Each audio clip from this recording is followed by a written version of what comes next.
Hello and welcome to NTD News. I'm Kevin Hogan. First, we bring you today's top stories. President Biden raising questions about the origin of the CCP virus and whether the Chinese regime actually wants to help the world find the truth.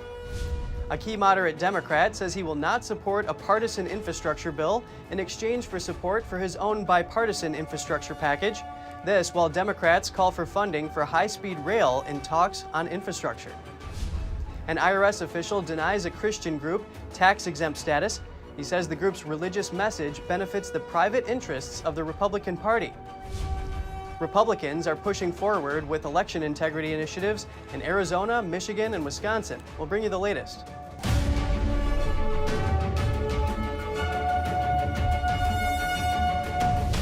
President Biden has raised concerns about Beijing's willingness to help find the origins of the CCP virus.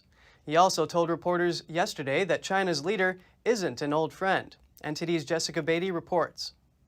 President Biden raised concerns Wednesday about Beijing's willingness to help find the origins of the pandemic. Is China really actually trying to get to the bottom of this? In the past, Biden has highlighted his close relationship with China's leader. In 2013, Xi Jinping even called Biden his old friend.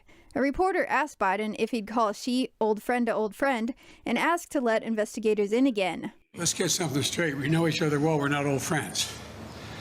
It's just pure business. Last month, Biden ordered aides to find the origin of the virus. Biden said the U.S. is looking at different theories, including the Wuhan lab leak theory. And after the summit Wednesday, Biden said he told Russian President Vladimir Putin, if he lets cyber activity get out of hand, the U.S. will respond.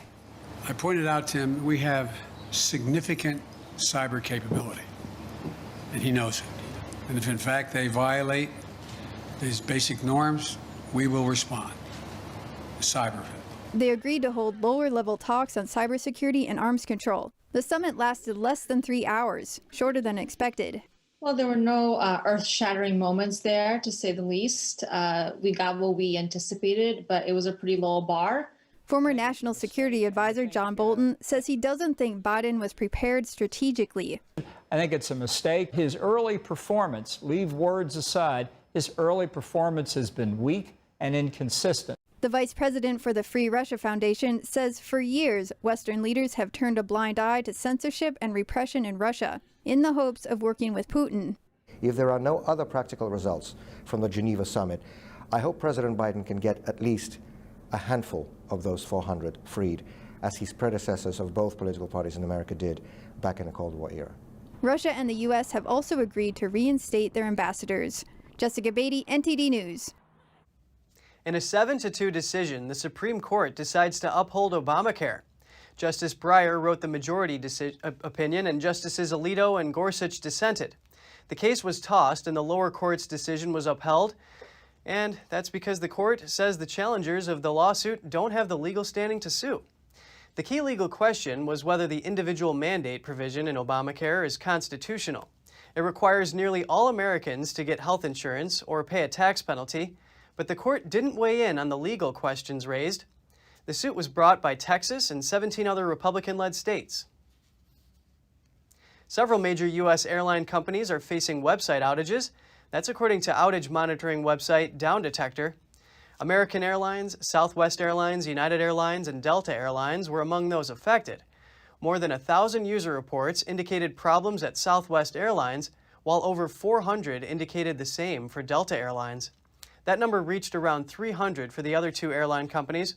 Southwest canceled nearly 300 flights on Wednesday and delayed more than 500 one day after it was forced to temporarily halt operations over a computer glitch. Donald Trump may not be in office, but Texas says it'll continue building the wall, a federal responsibility the governor says they'll need to take upon themselves to protect Texans. NTD's Miguel Moreno has more on their plan. Building the wall in Texas has officially begun. The governor says illegal immigration is hurting Texans. Fences of ranchers along the border are being completely decimating, causing border ranchers to lose their livestock or border farmers to lose their crops. Homes are being invaded. Neighborhoods are dangerous and people are being threatened on a daily basis with guns of people either coming across the border or those working with those who are coming across the border. He signed 3 pieces of legislation, one of which was to hire a manager to oversee the construction of the wall. Abbott says this job is the federal government's responsibility, but one they're refusing to take care of. And make no mistake, the border crisis that we're dealing with right now is a direct result of the open border policies that have been put into place by the Biden administration. Remember that the border was far more under control under the Trump administration until President Biden came in and removed the Remain in Mexico policy. Texas has more than 1,000 miles of border, some with and without border wall. Abbott says the legislature has already dedicated more than $1 billion to border security. Miguel Moreno, NTD News. Florida Senator Rick Scott says he's going to hold up the Department of Homeland Security nominees until Biden visits the southern border. Scott says he's very concerned about the illegal immigration crisis and is disappointed that the president hasn't visited the border. Scott claims Biden recklessly created the crisis at the southern border, and it can't be ignored anymore. He's calling on the president to go to the border and explain how he's going to fix the crisis. Customs and Border Protection says it apprehended over 180,000 people illegally crossing the border in May. That's the highest number in over 20 years.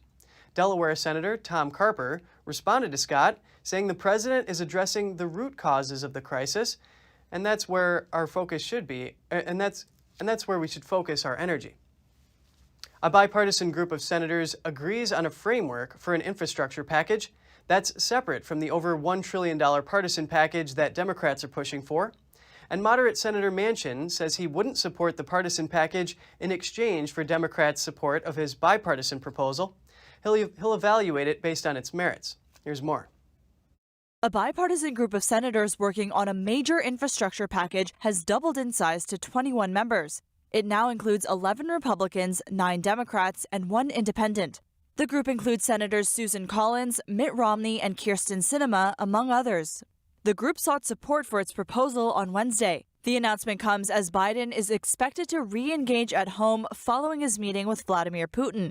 The White House said its briefing with Democrats who back it was productive and encouraging. The proposal comes in at under $1 trillion. Senator Joe Manchin said on Wednesday that he's not sure if he supports using budget reconciliation to ram the Democrats' infrastructure package through. This comes after some Democrats tried to secure a commitment from him on the package in exchange for their support on a smaller bipartisan proposal that Manchin helped make. Manchin told reporters on Capitol Hill if they don't like it, they should vote against it. That should not be conditional. It should be based on the merits of what the bill is. Manchin and Romney's deal on infrastructure is pending approval from the White House. Romney's hoping for broader Republican support beyond just the 10 needed to bypass the filibuster. Obviously, this is designed to get us down the road to the point where we can have a lot more support than just the 10 that came together. Democrats are calling for high-speed rail investments in their infrastructure bill. Senator Kirsten Gillibrand discusses the package more broadly outside of Union Station in Washington. We have to be stewards of not only the economy, but the environment, of the globe. We have a moral responsibility to make sure that the air we breathe is clean, that the water we drink is clean, and that the future for our children is better than the reality we have today. Democrats say high-speed rail would be an investment in the country's future.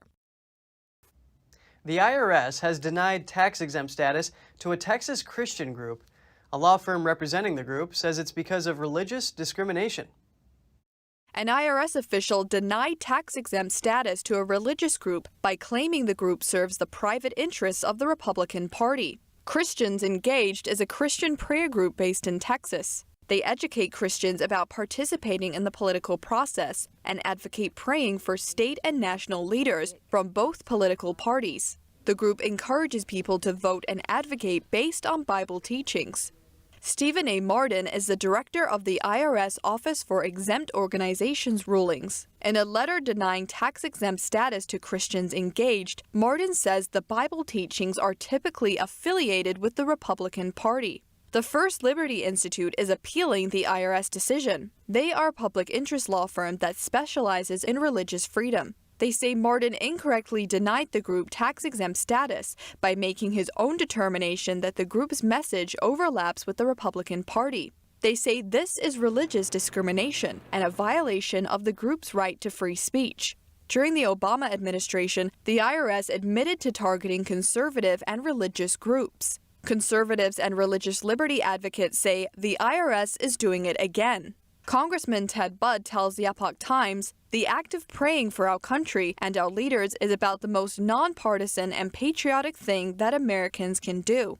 He says the IRS has a long way to go to ensure religious liberty. The election audit in Maricopa County, Arizona is almost done. That's while Republicans in multiple states are pursuing ways to improve election integrity. Here are the details. Election auditors in Arizona say they have completed the hand recount of ballots in Maricopa County, and now they are focusing their efforts on examining ballots to make sure they're authentic. Audit liaison Ken Bennett tells the Epoch Times that they will look for correct folds in mail-in ballots, use microscopic cameras to examine ballot markings, and see if any of the ballots were filled in by a printer. Bennett's team says auditors expect to finish the evaluation by June 26th and take another week to compile their findings. Dave Murphy is a Republican state representative in Wisconsin. He traveled to Arizona to observe the Maricopa County audit. Murphy praised the Arizona audit process. He says the media is trying to spin it in the most devious way possible. Republicans in Wisconsin allege that voting fraud and irregularities may have tipped the state's close presidential contest to Joe Biden. They say that election officials improperly told residents to claim they were indefinitely confined due to the pandemic, and a Mark Zuckerberg-backed nonprofit created unequal voting access by heavily funding elections in large cities with high concentrations of Democrat voters. The Wisconsin Speaker of the House says he's hired 3 retired law enforcement officials to investigate the state's election process. Murphy says the state should carry out an audit similar to the one taking place in Arizona. Michigan's Republican-led Senate passed 3 election integrity bills, including a voter ID law along party lines. Michigan Republican State Senator Lana Tice says voter ID laws are supported by a majority of voters. The state's Democrat governor is expected to veto all the bills. Republicans can counter the veto by collecting signatures and allowing voters to weigh in directly via a ballot initiative. Florida, Georgia, and Texas have already passed new voting integrity laws this year. There's an arrest warrant out for the man who served a lawsuit on behalf of Democratic Representative Eric Swalwell. That's after the man allegedly entered the home of Alabama's Congressman Mo Brooks. Surveillance footage allegedly showed Christian Seklecki, a private investigator based in Georgia, entering Brooks's home without his knowledge or permission. In a sworn affidavit, Seklecki said he knocked on the Brooks' door, and when there was no response, he waited till the congressman's wife arrived and parked in the garage. He then tried to hand the lawsuit to her. Swalwell's lawsuit tries to hold Brooks responsible for the January 6th Capitol breach. Brooks said the lawsuit is a politically motivated lie, and that if Swalwell really wanted to give him the papers, he could have done so by mail or when they worked together on the House floor. If convicted, Seklecki could face up to 1 year in jail and a $6,000 fine. Coming up, concerned parents are speaking out for their children's education. They want the next mayor of New York City to consider key issues to help improve the public school system. Oyster mushrooms, Waterway defenders, or best on pizza? An organization says they expect this fungi to break down harmful house fire toxins in California. That and more on NTD News.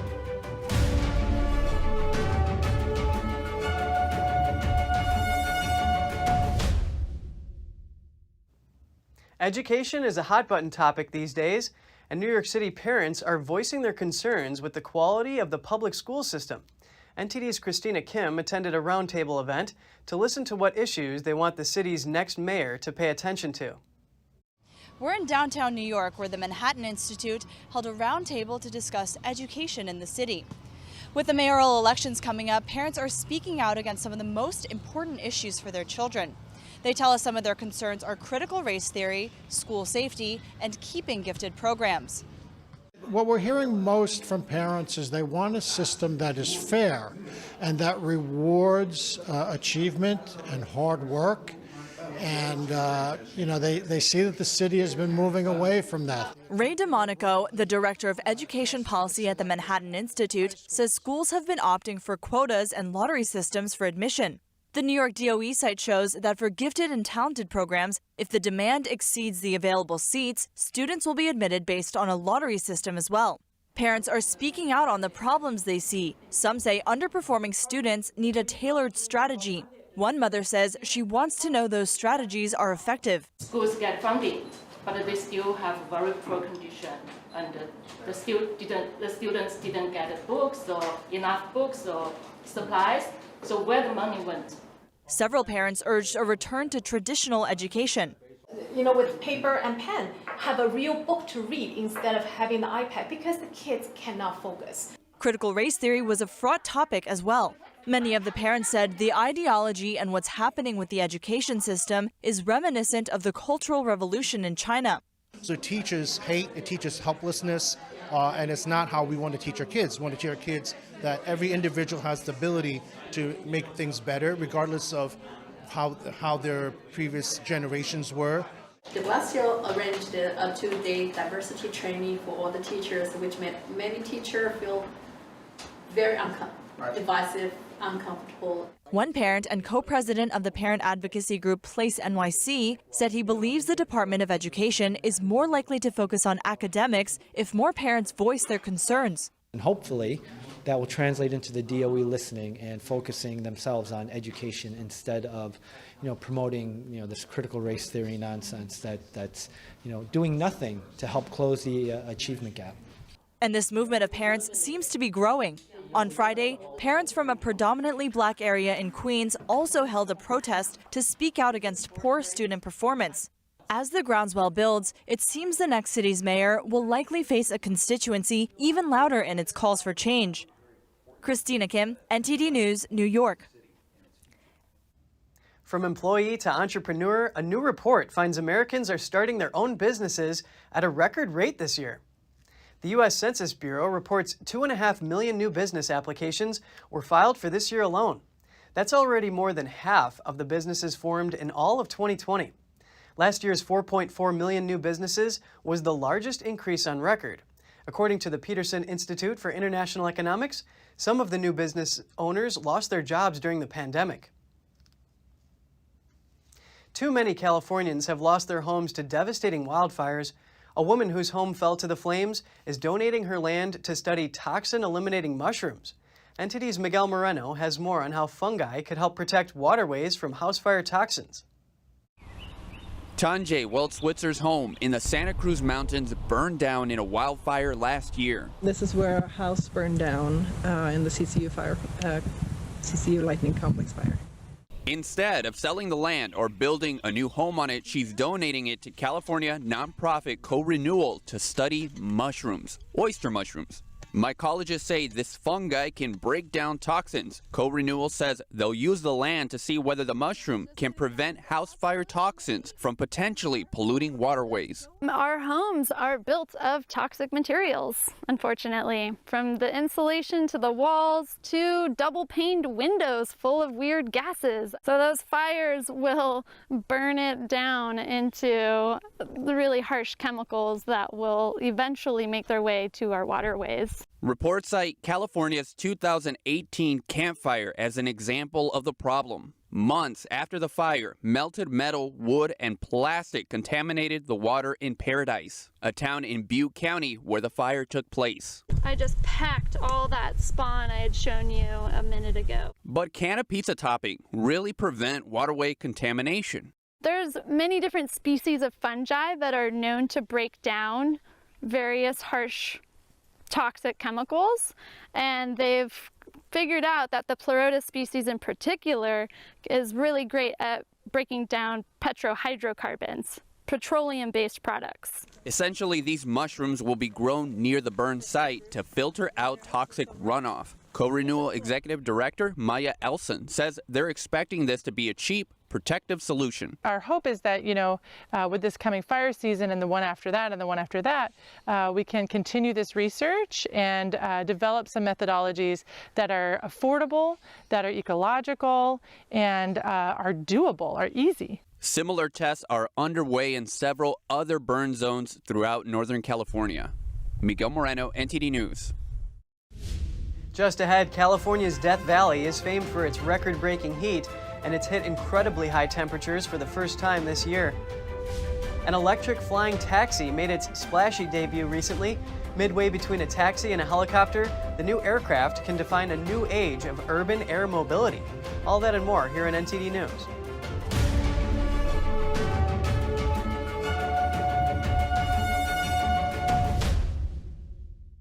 Hello, I'm Mike Lindell, inventor of MyPillow. Thanks to your support, you've helped make MyPillow become one of the fastest growing companies in America. Over the last 12 years, you've helped MyPillow create thousands of jobs right here in the USA. When I got MyPillow, I'm asleep almost immediately. I stay asleep at night and I wake up more well-rested in the morning. That's why I invented MyPillow. My patented fill adjusts to your exact individual needs and helps keep your neck supported and aligned. I'm interrupting this commercial right now. Retailers have canceled MyPillow, and to thank you for your support, I'm gonna pass the savings directly on to you. For example, you get my 6-piece towel sets, regular $109.99, now only $44.98, or MyPillow dog beds for as low as $19.99 with your promo code. For the best night's sleep in the whole wide world, visit MyPillow.com. Hi folks, Joe Namath here, and if you're on Medicare, this is important. You're now entitled to eliminate copays and get dental care, dentures, eyeglasses, prescription coverage, in-home aids, unlimited transportation, and home-delivered meals, all at no additional cost. Plus, your zip code may have coverage with the Give Back benefit that adds money back to your Social Security check every month. I call to get dental, transportation, meals, and the Give Back benefit. With this virus situation, I called to get everything I'm entitled to. I couldn't believe I was missing out on so many benefits. With the uncertainty of the virus, you need to get everything you're entitled to. Millions of people have trusted the Medicare Coverage Helpline. You can too. Call now. It's free. Call 1-800-764-1930. That's 1-800-764-1930 now.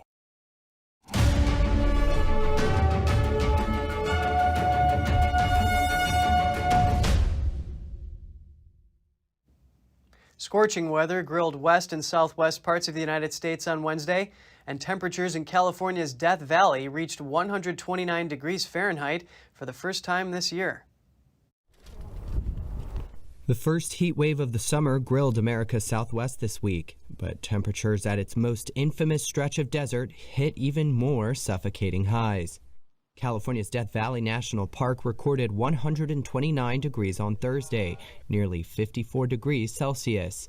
That's the hottest it's been this year, and according to the park's spokesperson Abby Wines, this is just a start. This is early to have this much of a heat wave.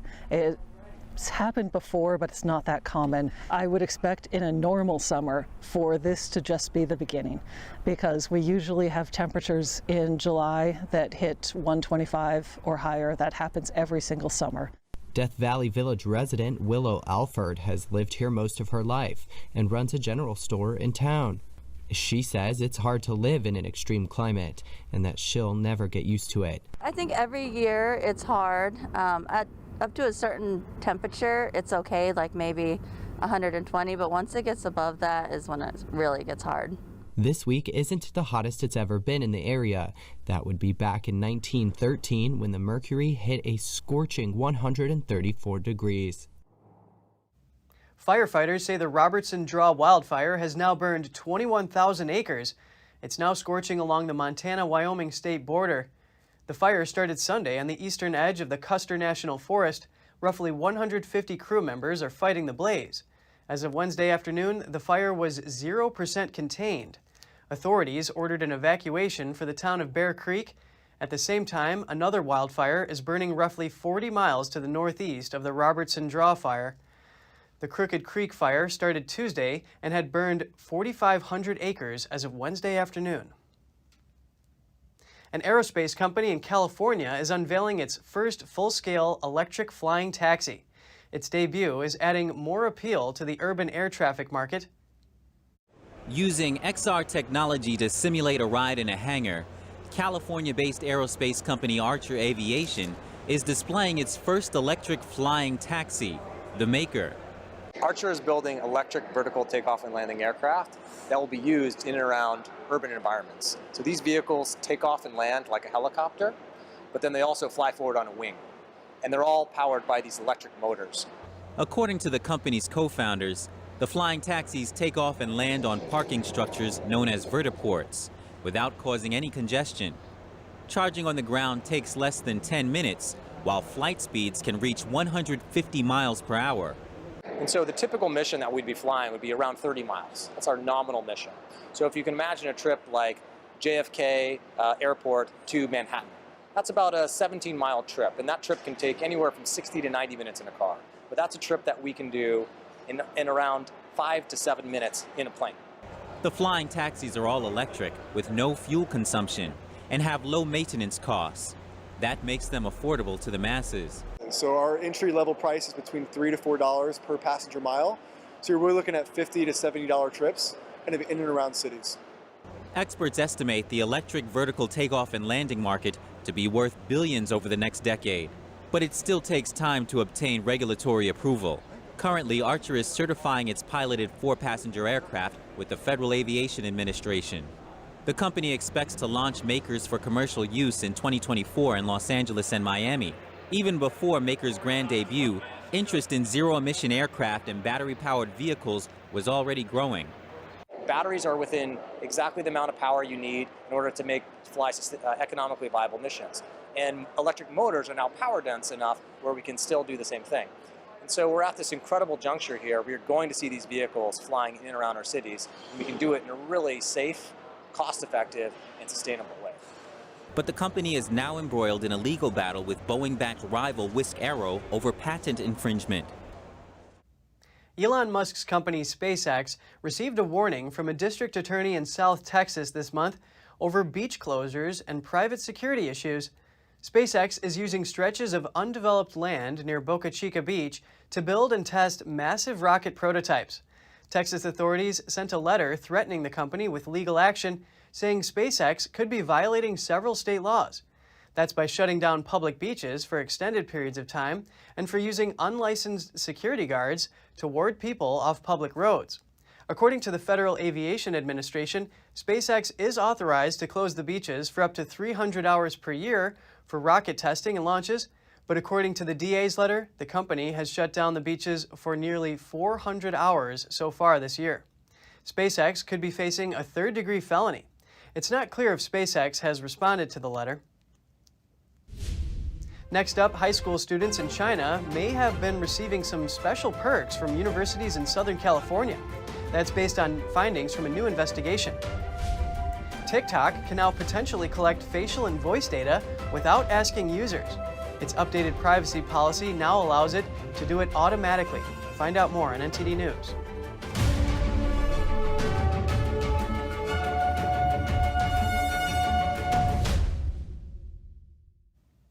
One investigation reveals that 2 universities in Southern California gave special perks to high school students in China.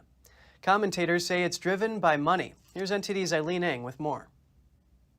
An investigation carried out by Insider claims that University of California, Irvine and Riverside had given special treatment to students at a private high school in China. UC Irvine reportedly offered specially arranged summer school programs for students at Pegasus California School, a private academy in Qingdao, China. The college sent admissions staffers to its campus to talk to students and their parents. UC Riverside allegedly promised to help the students become competitive applicants and allowed them to submit applications even after the deadline had passed.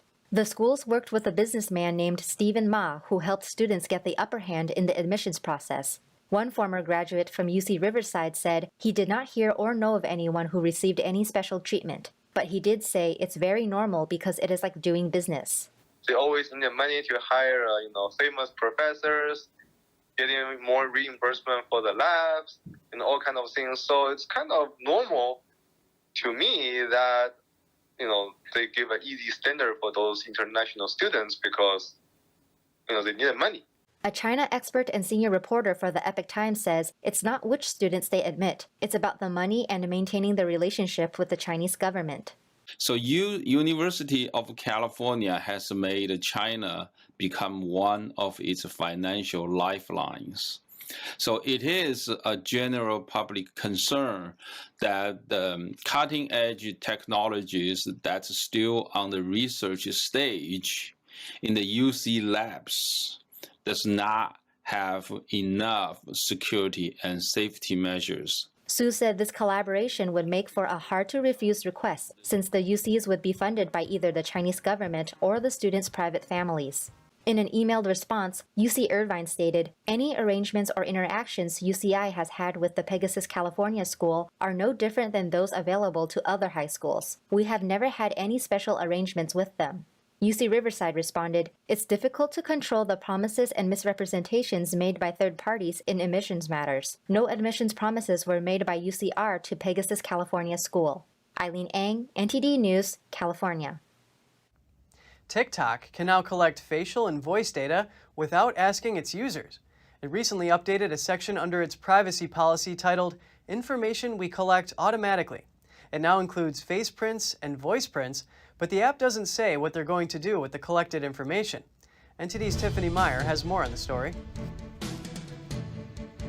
TikTok can now collect facial and voice data without users' consent. Its new privacy policy says the app can do it automatically. Recently, the video sharing app updated a section under its privacy policy titled Information We Collect Automatically. It now includes face prints and voice prints. But the app doesn't say what they are going to do with the collected information. A professor of information technology from Carnegie Mellon University told Time magazine that the data has many potential uses. It could be used for mass surveillance, or it could be simply used for unlocking the app. Beijing-based company ByteDance owns TikTok, and there have been concerns over whether user data on TikTok will end up in the hands of the Chinese Communist Party or CCP. In April, England's former children's commissioner sued the app for billions of dollars over privacy concerns. Lawyers argue that TikTok collects children's data, such as their phone numbers, exact location, and various biometric data, without users' or parents' consent. Last year, then U.S. President Trump issued an executive order seeking to ban the app in the country. He cited national security concerns, saying that TikTok collects data from users that could end up in the hands of the CCP. But President Biden has since revoked the ban. He ordered a reevaluation of the app. TikTok has around 50 million daily users in the U.S. 11 dead and 2 missing. That's the latest update from a mine accident in North China's Shanxi province as of Wednesday. Chinese authorities said the search and rescue work is extremely difficult. That's because a large number of detonators and explosives in the mine may cause explosions, and there has been continuous rainfall in the area. The mine accident happened last week. 13 people were trapped in the mine at the time. Mine accidents are rather common in China. This month alone, authorities have confirmed 3 accidents. A coal mine in central China's Henan province had a massive gas leak and a pit collapsed on June 4th. Officials confirmed 8 deaths. Something similar happened at a coal mine in northeastern China's Heilongjiang province the next day. 8 people were trapped and got rescued later. So far this year, Chinese authorities have confirmed over 10 accidents. NTD cannot independently verify those figures because the Chinese regime has tight control over what information is released. The cases include 2 accidents at 2 gold mines, both in Shandong province in January and February. They caused altogether 16 deaths and 1 person is still missing. In March and April, 2 coal mine accidents in Shanxi and Guizhou province caused altogether 12 deaths. Another coal mine accident in April is noteworthy. Chinese state-owned media reported that 21 people were trapped in a coal mine in Xinjiang after a flooding accident, but they didn't follow up on it after that. The family of one of the victims in the Xinjiang accident told NTD that local authorities started cleaning up almost a month later. By May 10th, they found 20 bodies, but 1 person is still missing. The family members tried to appeal to authorities, but they were soon silenced. China is expected to launch a crewed spacecraft on Thursday. It's the country's first crewed launch in years. Scientists and workers at a Chinese satellite launch center in a northwestern province are making their final preparations for the launch. 3 Chinese astronauts will be on board the spacecraft. It is the first of 4 crewed space flights that China planned in order to complete the country's space station by the end of next year. Construction of their space station began in April with the launch of another spacecraft. Chinese astronauts have had a comparatively low international profile. U.S. law bars NASA from any cooperation with China, and Chinese astronauts have not been to more than 2-decade-old International Space Station, or ISS. The ISS may be decommissioned in 2024 if the project does not receive new funding, and China could end up being the operator of the only space station in Earth's orbit. Still to come, French drone operators in Paris are in a rift with authorities over a flight ban in the city. The controversy comes amid a ruling regarding police surveillance. More in just a moment here on NTD News.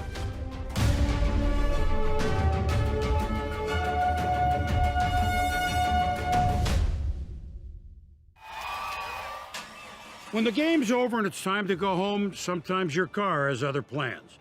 That's why I drive with CarShield.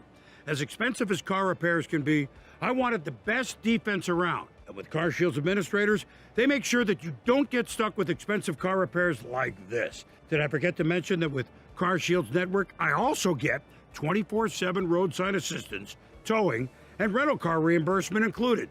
That's peace of mind every driver needs. I saved close to $9,000.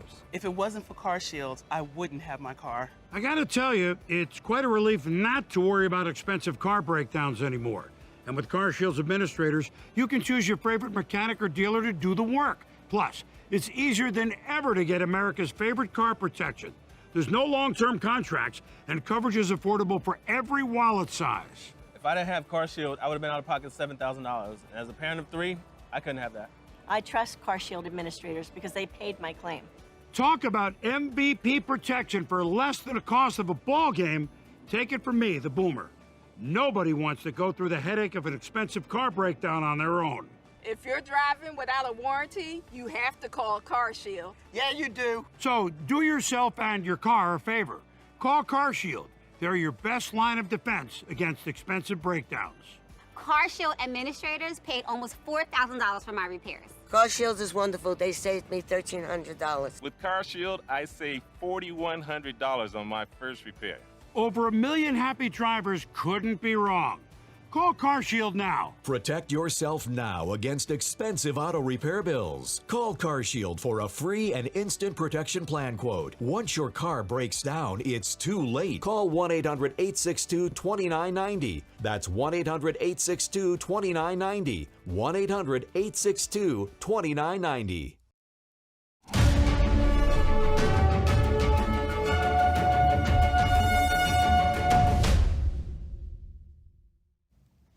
Ikea has to pay more than $1 million after being found guilty of spying on workers in France.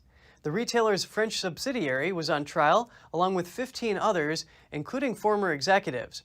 They're accused of paying private investigators to obtain private information on current and prospective employees.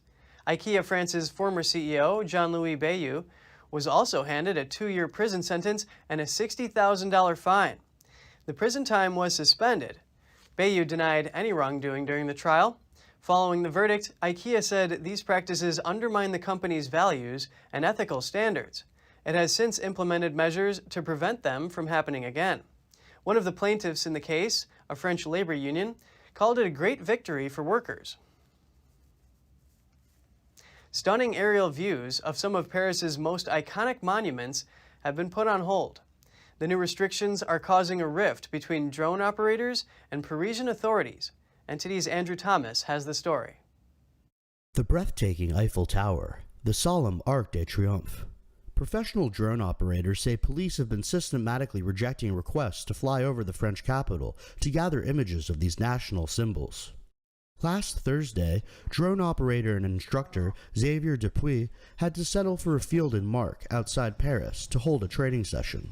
5 operations turned down, around 15,000 euros in earnings lost. I'm not the only one who has seen operations refused. Being that I manage a company of 8,200 people, I know that all people who want to take photos and videos and aerial photos in Paris are systematically turned down. Local authorities have declined to comment on the ban. Paris is classified as a no-fly zone for drones by law, but drone operators have been allowed to fly within the city in recent years, as long as they submit a formal request to police. In late February, 30 professional drone operators sent a letter to authorities demanding they lift the ban. Since January 1st, we can no longer fly drones over central Paris, which means we can no longer hold operations. And for operators, some normally work only within Paris, and we're almost part of that group, and that means we can no longer fly. We can no longer work, we can no longer produce, we can no longer have operations. These operators make their living shooting footage for films, commercial ads, and documentaries. The dispute follows a decision made in late December 2020 by France's State Council.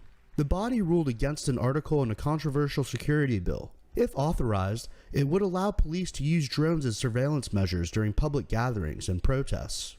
It's a perverse effect and an absolute scandal for the prefecture, because they themselves cannot use drones to spy on protesters, to be intrusive, as declared by the Constitutional Council, and that's why the Constitutional Council rejected this use of drones as it is.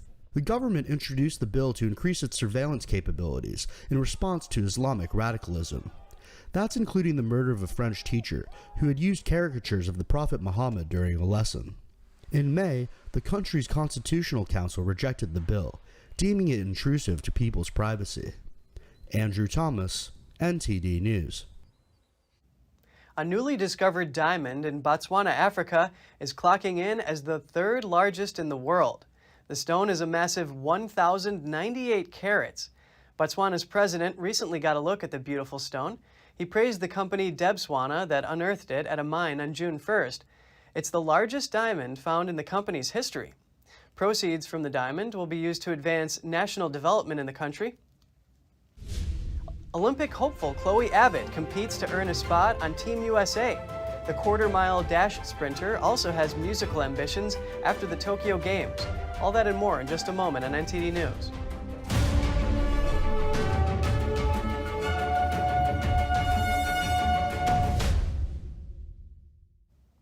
A four-time All-American sprinter is competing for a spot on Team USA, but she also has plans to become a star on a different kind of track. NTD's Andrew Thomas reports. Chloe Abbott is a former theater major with ambitions in acting and music, but she's focusing on a different kind of hustle this summer, competing in the 400-meter sprint at the Tokyo Olympics. Right now, yes, the Olympic trials and the Olympics takes a lot of time, effort, and energy.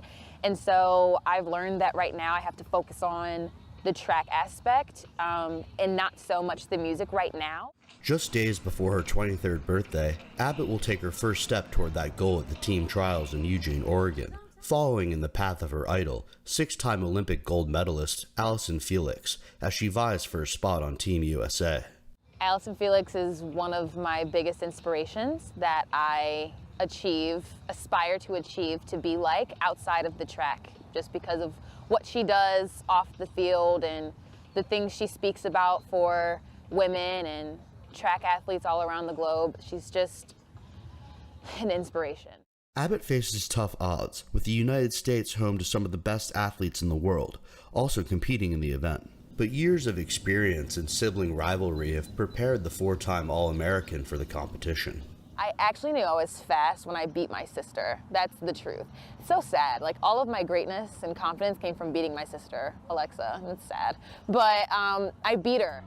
Off the track, her musical influences include John Legend and Etta James.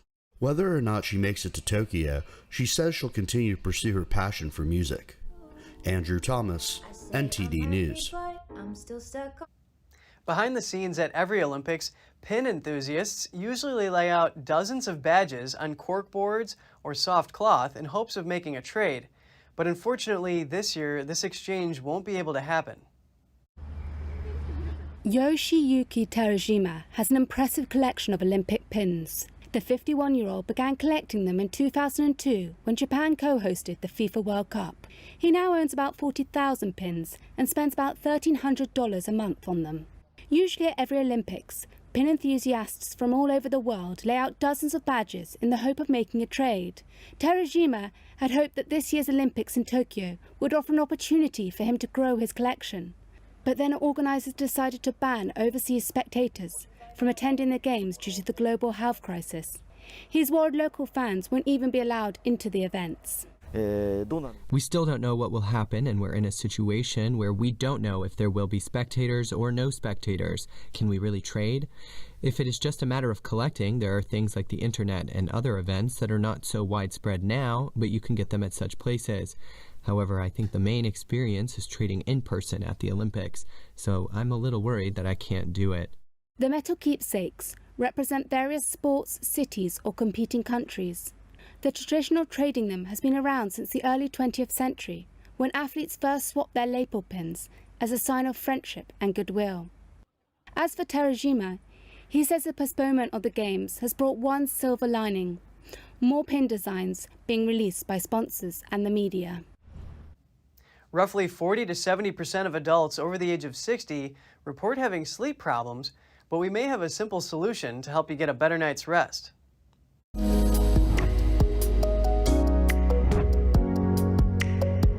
Welcome to Strong Mind and Body. I'm Gina Marie. Are you over 60 and having trouble sleeping? Well, we may have the perfect solution. Listening to music before going to bed may help improve your slumber. A new study suggests that incorporating soothing music into your bedtime routine could prove beneficial for older adults battling insomnia. It's a low-cost, non-intrusive option. It can help if you are looking to fall asleep faster and stay in slumber for longer periods. A new study was published in the Journal of the American Geriatric Society. It found that when adults aged 60 or older listened to calming music for at least 4 weeks, they slept better during that period. In other words, you'll want to leave your James Brown on the shelf and opt for some spa sounds. The goal isn't to dance and nod your head, but to abandon energy and rhythm to reach a state of pure relaxation. The tempo should be slow with a smooth melody, if it's melodic at all. These sounds may help to calm anxiety, slow your heart rate and breathing, reduce blood pressure, and prime your body for sleep. Better sleep is associated with several positive mental and physical health outcomes. Roughly 40 to 70% of adults more than 60 years old report sleep problems. Approximately 40% experience some form of insomnia or sleep disturbances. 5 studies with 288 participants were reviewed. Researchers determined that listening to 30 to 60 minutes of calming music for roughly a month offered the best result. So if you give it a try for a few nights and notice no difference, keep at it. It may take a few weeks to adjust to those new conditions. Including serene sounds in your sleep routine could serve as another mode of relaxation to help you sleep better. After your evening routine, crawl into bed and put the music on at a low volume. Set a 60-minute timer and let the sounds take you into dreamland. And that's all for now. Catch our evening show tonight at 6:30 Eastern. From New York City, I'm Kevin Hogan.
We have a new channel. Subscribe to us on YouTube at NTD News. Get the highlights of our news broadcast and the most important headlines that we curate especially for you. Don't let YouTube decide what information you get. That's your choice. YouTube is deleting our videos and cuts you off from a source of honest reporting. Make sure you don't lose access to NTD's news content, and take a quick moment to subscribe to our newsletter so no matter what happens here, you'll keep your access to a trustworthy news source.